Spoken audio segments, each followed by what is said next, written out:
We have the DAWNBLADE. You can over everyone, and you can just rain down projectiles that...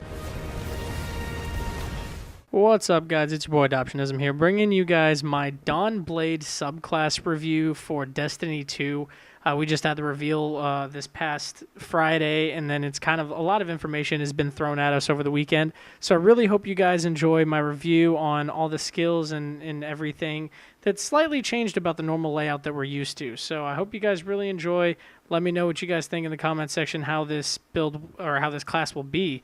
And yeah, we'll try to see if we could go from there. So to start, we have the jumps category, which hasn't really changed much, and you guys will see here why. As you can see, we have the original control glide, which is pretty much just as you're falling, you can kind of steer it slowly on which way you go, for those of you who don't know. But it's pretty much the same as Destiny 1. Next, we have the focus burst, which again is from Destiny 1, and all it does is just when you initially jump, you get like a little oomph to your first hop, and then you just obviously glide like normal, so nothing too special there. Lastly, for the jumps, we have balance glide, which again is still from Destiny 1. A lot of these are original skills that you guys will see, but for this one, this is probably one of my more favorites. I'll probably use focus burst a little more, but balance glide pretty much is just a well-rounded between the two when it comes to steering and the initial boost of speed. So again, nothing too special there. All right, so next we have the grenades category, which I feel pretty happy about when it comes to, you know, being anti-warlock that I am. Cough, cough, I might switch over. But grenades aren't too overpowered, and let's go through them. So our first grenade is the solar grenade, which again, like I said, an OG from Destiny 1. And this grenade was mainly used to cheese the hell out of Atheon, and it's really effective in PvE scenarios, but I don't think it's going to make any kind of comeback in the Crucible. Up next, we have the Firebolt grenade, which was just like the Arbolt grenade from the Blade Dancer in Destiny 1 Hunter. It hasn't really changed much. It's probably still not going to be as effective.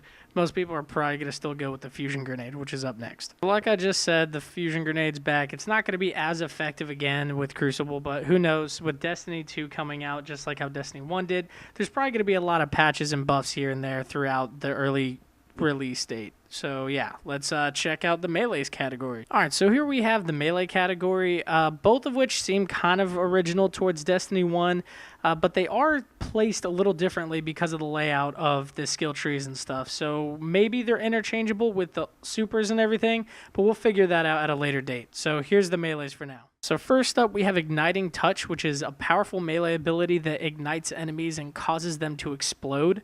So I see that there could be a lot of functionality in PvE and PvP with this, but like I said, it's all up in the air until we get the final game and depending on what the early patches are. So the second melee is on the second super node, and you guys will see obviously throughout this video why I'm calling it that. But this is called Firestarter, a powerful melee ability that damages enemies while also increasing your movement and your reload speed. So I think that'll be pretty cool when it comes to trials. Maybe not too much. I mean, exploding and everything from the igniting one is probably a little better for PvP usage, but there's still a lot of potential right here. All right, so here next we have the side supers category, which is what I'm calling it. I'm not exactly too sure what it's called right now, but it's something that they're kind of now implementing into Destiny 2, which is definitely different, obviously, from what we're used to in Destiny 1.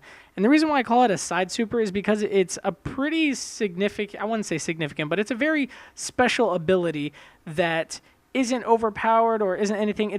I would say it's pretty team-based and sometimes possibly even solo-based, depending on how your build is or your playstyle. So yeah, let's go ahead and get these out of the way. So first up, we have Healing Rift, which is when you press and hold your B or your circle button to conjure a well of light that continuously heals for those inside of it. Now, the reason why I really like this is because it could possibly make the Warlock a little tanky depending on the rate of healing. And I would say that the well is similar to that of what happened with Golgoroth, which you guys will see here when we talk about the Empowered Rift, that's why I would assume so. So here we have Empowering Rift. Press and hold your B or your circle button to conjure a well of light that increases the attack power of those inside of it. Now, if you're rocking, who knows if this stacks, but maybe if you could have two of these, I'd probably not. It may not stack. It might be a flat percentage. But if you were to have a Warlock using this and a Warlock using the Healing Well, I mean, there's a lot of possibilities for some pretty insane plays or play styles or clutches in PvP and even PvE, especially with who knows how the new raids are. And I heard that, and I mean, we've all seen that the strikes are humongous. So there's definitely a lot of room for a lot of just awesome shit to come out of this skill. All right, the moment we've been waiting for, the actual supers node. Now, there are 2 separate nodes, so there is definitely a variability for what you can do with your super. It could probably swap different playstyles, but yeah, let's just go ahead. Let's cap all of these real quick. I already capped what the melees were in each of these categories, so I'm not going to include them in this, but just to let you guys know that definitely I see some crazy hybrid stuff from here, and I'm actually really hyped for Warlocks. Honestly, it might end up being my new main. So yeah, let's just check these skills out and try not to drool. All right, to start on the Phoenix Dive skill, which is on the top tree, I'm calling it, we're just going to go ahead and say it's Super Node 1. You hold B or circle while in the air to quickly descend and regenerate health. So I'm guessing it's just like a quick dive or whatever while you're in midair. I don't know if it does a shockwave of damage, which would be kind of cool. But you just, as you're quickly diving down, it's just a cool way to heal in case if you're in midair, you're taking some heat, you're like, shit, I'm about to die, I need to like drop real quick. I think it's a pretty cool skill, especially for bosses and PvP. Okay, here it is. So Skyfire, which is the next one in the Super Tree 1. While Daybreak is active, Descend causes explosive damage where you land. So I feel like people can easily just jump up and keep doing the Phoenix Dive in tandem with Skyfire to possibly do some pretty insane damage to any PvE scenario. And it could, depending on what the drop damage would be once you hit the ground, it's going to possibly be like a Titan Slam from Destiny 1. So who knows? We'll see how it is. Definitely liking the way how this is looking. All right, so before we had the little angel perk thing in Destiny 1 that allowed you to hover for a little bit longer if you were to hold up your sights, this one takes it to a whole nother level because it says, while in air, you're aiming your weapon, you hover in place for a short time, but dealing precision damage extends the effect's duration. So if you're jumping from a really up high place, say if you are in a PvP scenario, like a top really high spot on a map, like a bridge or something like that, and you sit there and you just keep popping precision shots like with a pulse rifle across the map, that's got some pretty nasty utility to it. And I think that's actually really cool that they added in that second part to it, because then that really urges people to try and go for sniping headshots or, you know, just headshots with scout rifles or pulse rifles.